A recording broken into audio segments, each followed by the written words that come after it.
Hora de conversar com Mônica Bergamo. O assunto de hoje é um desdobramento, né, daquela história muito cabulosa daquele prefeito de 65 anos, sogra dele. Quando a gente fala sogra, a gente imagina alguém mais velha, né? Mas é uma mulher de 40 e poucos anos de idade. E aí a cunhada, enfim, tinha um monte de gente pendurada ali em alguma sinecura. Era reativa, obviamente, foi atrás de números sobre casamento de menores aqui no Brasil e a Mônica... ARPEM Brasil, né, e reúne informações de 7.761 cartórios de registro civil.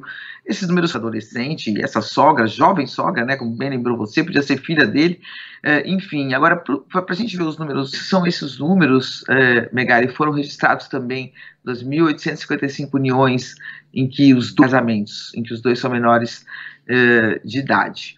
Não é isso.